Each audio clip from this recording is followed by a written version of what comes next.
যাত্রাবাড়ি থানা পুরাটা আগুন দিয়ে জ্বালিয়ে দিয়েছে।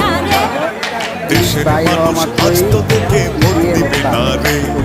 স্বৈরাচারকে দেশের মানুষ ভোট দিবে না রে, ভোট দিবে না, ভোট